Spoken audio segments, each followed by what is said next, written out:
இங்கே ஒரு ஊரில் வரிசையாக 60 பிள்ளைங்களும் ஆம்பளை பிள்ளைங்களா பிறக்க ஒரே ஒரு பொம்பளை பிள்ளை மட்டும் பிறக்குது.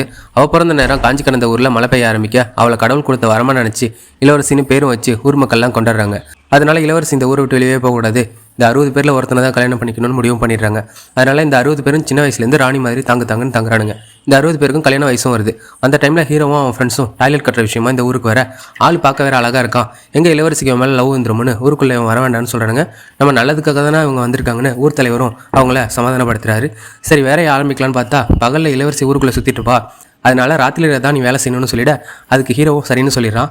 எனக்கு வேலை செய்கிறதுக்கு 100 பேருக்கு மேலே தேவைப்படுறாங்கன்னு சொல்ல உன்னை ஊருக்குள்ளே விட்டதே பெரிய தப்புன்னு சொல்லி அதனால நீ எங்களையே வச்சு வேலை வாங்கிக்கன்னு சொல்ல அவனை சரின்னு சொல்லிட்டு அந்த 60 பேரை வச்சே வேலை வாங்கிட்டு இருக்கான். வேலை டைமில் ஒருத்தனை இளவரசிக்கு பூ கொடுக்க நேரமாச்சு பால் கொடுக்க நேரமாச்சுன்னு சொல்லி கிளம்பிட அன்றைக்கி வேலை பாதிலேயே நின்றுடுது. சரி அடுத்த நாளாவது வேலை வாங்கலான்னு பார்த்தா அடுத்த நாளுமே வேலை இருக்குன்னு சொல்லி எஸ்கேப் ஆயிடுறானுங்க. இப்படியே போனால் சரி வராதுன்னு இளவரசிக்கிட்டே போய் நியாயம் கேட்க இளவரசியுமே இனிமேல் நீங்கள் பகலில் தான் வேலை பார்க்கணும்னு சொல்லிட இளவரசி பேச்சு தட்ட முடியாதனால இவனுங்களுமே ஒத்துக்கிறானுங்க. ஹீரோ பகலில் வேலை செய்யணும்னா கண்ணை கட்டி தான் வேலை செய்யணும்னு சொல்ல ஹீரோவும் ஓகே சொல்லிடுறான். இப்போ ஒரு வழியாக வேலையெல்லாம் முடிஞ்சு திறப்பில் அன்னைக்கு டாய்லெட் போய் பார்த்தா எல்லாரும் சிரிச்சிட்டு போக என்னென்னு போய் பார்த்தா ஹீரோ கண்ணை கட்டிகிட்டே சொன்னதுனால இவனுங்க இஷ்டத்துக்கு ஒவ்வொன்றும் பண்ணியிருக்கானுங்க. இதில் ஒருத்தன் ஒருபடி மேலே போய் செவுத்து மேலேயே ஃபேஷனை ஓட்டியிருப்பான், ஒருத்தன் ஃபேஷன்லேயே ஊஞ்சல் கட்டி தொங்க விட்டுருப்பான். இதெல்லாம் பார்த்து டென்ஷனான நம்ம ஹீரோ இதுக்கு மேலே என்னால் முடியாதா சாமி, நான் இனிமேல் கண்ணை திறந்துட்டு தான் வேலை பார்ப்பேன்னு சொல்லிட வேறு வழியே இல்லாமல் ஊர் மக்கள்லாம் ஒத்துக்கிறாங்க. இதுக்கு இடையில ஹீரோவும் இளவரசியும் அடிக்கடி மீட் பண்ணி அவங்க 2 பேரும் லவ் பண்ண ஆரம்பிக்கிறாங்க. இந்த விஷயம் ஊர் தலைவருக்கு தெரிய வர அவரும் சரி நீங்கள் எப்படியே லவ் பண்ண ஆரம்பிச்சிட்டிங்க, உங்கள் கல்யாணத்துக்கு நான் தடையாக இருக்க மாட்டேன், ஆனால் இந்த 60 பேருக்கும் கல்யாணம் பண்ணி வச்சுட்டு தான் நீங்கள் கல்யாணம் பண்ணிக்கணும்னு சொல்லிவிட அதை கேட்ட ஹீரோவும் ஷாக் ஆகிடும். ஹீரோவும் அதுக்கு சரின்னு ஒத்துக்க இளவரசியும் ஹீரோவும் ஊரை விட்டு வெளியில் போகிறாங்க. இந்த 60 பேரும் பின்னாடியே போகிறானுங்க.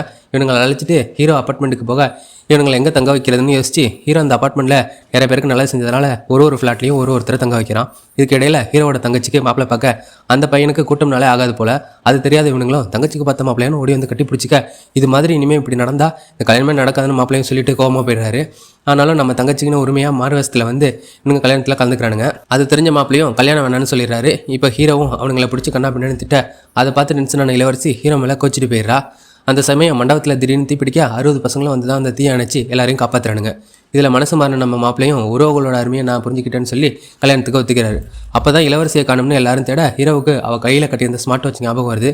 அந்த லொக்கேஷன் வச்சு இளவரசி இருக்க இடத்த கண்டுபிடிச்சி போய் பார்த்தா இளவரசியோட சேர்த்து நிறைய அனாதை பொண்ணுங்களை ஒருத்தன் கடத்திட்டு போயிட்டு இருப்பான். இப்போ அவங்ககிட்டேருந்து அந்த பொண்ணுங்களெல்லாம் நம்ம பசங்க காப்பாற்றினதுனால அவங்களோட நல்ல மனசை பார்த்து அந்த பொண்ணுங்களெல்லாம் இந்த 60 பசங்களுக்கே கல்யாணம் பண்ணி வச்சுறாங்க. அப்போவே நம்ம ஹீரோக்கும் ஹீரோ தங்கச்சிக்கும் கல்யாணம் நடந்துருது. தேங்க்யூ.